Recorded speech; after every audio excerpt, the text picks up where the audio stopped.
Welcome to my secret laboratory here on Innistrad. I've been given a free preview card from Wizards of the Coast. In fact, you can see it.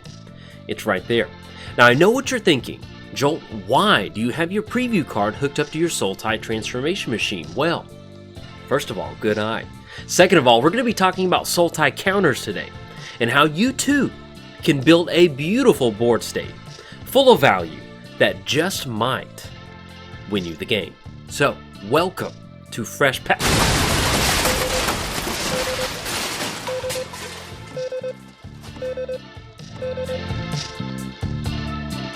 But yes, welcome to Fresh Pack. I had a little bit of a set malfunction, but we're going to be okay. We're going to rally from this. Now, let's look at the actual preview card outside of the Sultai transformation machine, and that's going to be Reyhan, last of the Abzan. So, we've got 3 total mana.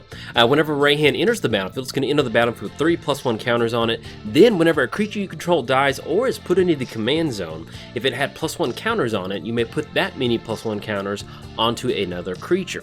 Now, one of the cool things about Reyhan is this really kind of gives you a really nice value board state to where if you are putting counters on your creatures, if something happens to them, if you start sacrificing them, you're still going to be able to shift those counters around and get as much value as possible. Now, why make Reyhan Sultai? This kind of first started going into the Wayback Machine with my first standard deck, and that was Corpsejack Menace, Bioshift, and Elusive Krasis. This is all the way back during Return to Ravnica Standard. I was just blown away at the fact that you could have Corpsejack Menace on the battlefield, Elusive Krasis, you could use Bioshift to move counters onto Elusive Krasis, it's unblockable. It was just really cool to me that you could use the synergy between the 2 different guilds, between Golgari and Simic, to make this really cool deck. And that's where I've always been fascinated with Bioshift and Corpsejack. In fact, that's pretty much why I was like, I need to build a Sultai counter deck and around Corpsejack and Bioshift, and that's where Cadell and Reyhan came into the picture. Now that that's out of the way, what sort of partner are we going to be using with Reyhan? I really enjoy using Cadell. Cadell's going to give you access to a ton of mana. You're going to be able to draw a lot of cards. I'll show you how here in a second. But you're playing Sultai, you're going to have a lot of card advantage. Simply having this kind of 4 mana rock out of the command zone really helps you push some busted game plans in here. You can run Thrasios if you want to. I'm not a huge fan of Thrasios in here, at least with my particular build of Sultai counters. But Cadell's where it's at for me. But Thrasios would be another option that you can toss in there. Now, how does the payoff engine work for this deck? That's going to revolve around Greater Good. Greater Good is going to work so well with Cadell and Reyhan. We're going to sacrifice creatures, which Reyhan's going to be happy because we can just shift those counters around. It's also going to make Cadell happy because we're going to be drawing a bunch of cards, ticking her ability up to add a ton of mana to your mana pool. Now, what are we going to do with a hugely ticked up Cadell? That's going to be Unbound Flourishing. Let's say we have that on the battlefield. We tap out for 20 for a Villainous Wealth. That's going to be doubled from Unbound Flourishing. Let's just say we simply just go for a value play, tap down Cadell for 20. That's going to be a Hydroid Krasis for a bunch. Whatever your payoff spell is, the main value engine in this, it's almost like Greater Good is going to be the Commander C for the deck. It's like the third partner for the deck. Now, you're not going to lose the game if you don't get Greater Good down, but it just kind of puts yourself in this position to where this is your end game. You want to get to the point where you have a lot of value on the board state, you have a lot of creatures, a lot of counters, you have an open Cadell, and then once you start going for these Greater Good sacrifices, it's just going to kind of keep avalanching with those card draws. In fact, if you hear those Christmas bells, let's go and head over to Magic Christmas Land real quick and we'll take a closer look.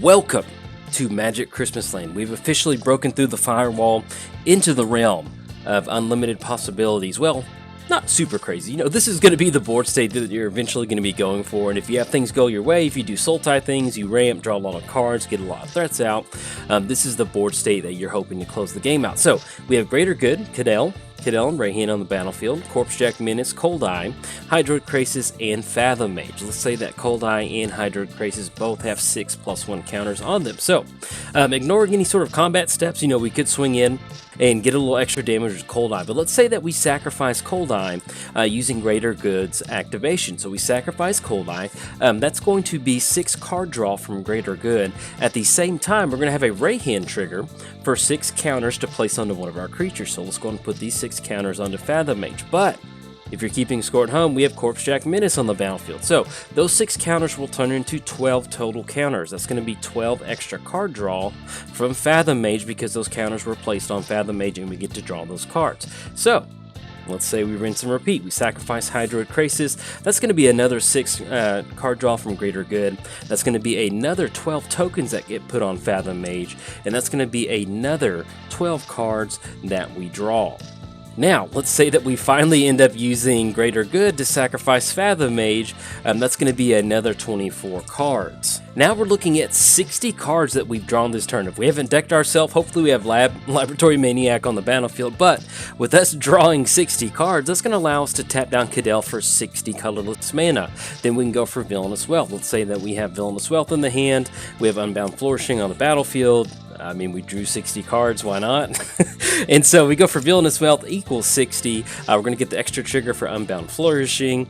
This is one of those decks that, even, Villainous Wealth for X, like a huge number, it may not close the game out, but you're going to have a lot of fun doing this. You're going to have these like thriving ecosystem of Sultai counters. This is very Magic Christmas Land, but it's also not that far-fetched that at the end of the game, after you've fought through resources, maybe you had a timely heroic intervention, something like that, you're going to be able to assemble some sort of value board state and either close it out through Villainous Wealth or, forcing your opponent to draw a bunch of cards if you get X high enough. And we could even sacrifice the board a little bit more efficiently, but just to kind of show off the different tokens that the different counters we've got, just kind of wanted to do it short and simple this way. So that we have safely made it back from Magic Christmas Land, let's talk about some of the good utility stuff you can use in your Sultai counter deck. Unspeakable Symbol is going to give you access to instant speed counter activations, putting them on your creatures. Let's say you have Fathom Mage on the battlefield. Being able to pay 3 life to draw a card at instant speed is a wonderful thing for the deck. We also have some cool stuff like Simic Ascendancy. That's going to give us an alternative win condition. And then even things like Retreat. Let's say we have some sort of amplifying counter effect on the battlefield. Simply making your land drops and getting that landfall trigger to put a counter on a creature is going to add up a ton of counters over the course of the game. Now, as far as some of the kind of beater counter creatures we can run in here, it's going to be Herald of Secret Streams. This is going to make your creatures unblockable. Retribution of the Ancients is going to allow us to kind of keep our opponent's board state whittled down. And then Trollbred Guardian, that's going to allow us to have some really nice trample effects, which really allows you to push in for a nice alpha swing, especially if you're running some of the big creatures in there. Some of the other creatures that care about having counters on them that give you some sort of extra value, Simic Manipulator. To get the evolve trigger going over the course of the game, it does take a little bit of setting up, but being able to bioshift counters onto that and gain control of your opponent's creatures, that's some good magic right there. Master Biomancer is really just going to amplify those counters as you keep casting creatures. And then Sage of Hours. If you have Bioshift and you go for Bioshift on Sage of Hours, that is a wonderful feeling. I mean, you get to take all the extra turns with that.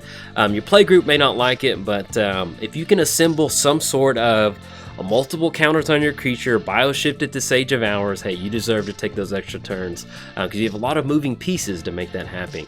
And of course, if we're doing a lot of counters, we have access to a ton of mana. Tossing in Walking Ballista and Hangerback Walkers get access to a bunch of tokens, and also Walking Ballista is going to allow you to remove those counters and really just kind of rinse and repeat. Now, I don't have any built-in combos into the deck, but I'm sure there's some sort of combos out there that you can run if you end up using Walking Ballista. But at least at the very least, if you're going to tap down Cadell for a ton of mana, sink that into Walking Ballista, that's going to make sure that the coast is clear for you to swing in and attack your opponent. Now, outside of the creatures that care about counters and different things like that, we do have just kind of some value-based counter creatures. Cold Eye, Chasm Skulker, Fathom Mage. Like I mentioned, Fathom Mage is going to be an all-star in a deck like this. Simply just putting counters on it is going to give you access to a ton of card draw. Let's say that we've been drawing cards. Chasm Skulker keeps ticking up. We can use Greater Good to sacrifice it or any other sort of sacrifice outlet to get those creature tokens onto the battlefield. And then Cold Eye. Cold Eye is one of those things that you can just get it down. Most of the time you're going to have that Island Walk online, and you're going to be able to shift in and get some really nice damaging on your opponent, get some really good card draw too. As far as some of the +1 counter kind of like batteries for the deck, Forgotten Ancient, Mana Gorger Hydra, these are things that you just get down and the counters just fall on them. Your opponent's going to be casting spells, you're going to be casting spells. Just getting these counters to tick up, they can either be a late game threat, or you can simply use them as a way to kind of shift those counters around, or even using some sort of unblockable threat or some sort of evasion. Like I mentioned, Elusive Crisis, or even something like Aetherborn Marauder. Enters the battlefield, move any number of +1 counters from permanents you control onto Aetherborn Marauder. It has flying and lifelink. There's a lot of times where I would play this deck. We'd go for Aetherborn Marauder, and it's late in the game. Maybe they don't have spot removal, and you're going to end up with this huge creature that's going to be able to swing in, get some really nice lifelink damage, and chip away at your opponent's life total. But it's really fun getting those counters onto Aetherborn Marauder. And of course, Champion of Lambhold. It's just going to make it hard for your opponent to deal with all of your creatures out on the battlefield. Now, that is going to be it for the deck tech. This is not a full Sultai counter deck tech. I just kind of wanted to highlight what is possible within Sultai counters depending on what partners you want to use. I will be building kind of like a budget deck in the future on this, but as far as right now, I just wanted to say, hey, Sultai counters are a lot of fun to me. This is why you should play Sultai counters. Have fun. I do have the deck link down in the description below, so if you actually want to check out my actual deck link, you can see all the stuff that I have in there. But that is going to be it for the video. In fact, if you enjoyed it, hey, like and subscribe. Thanks. Bye.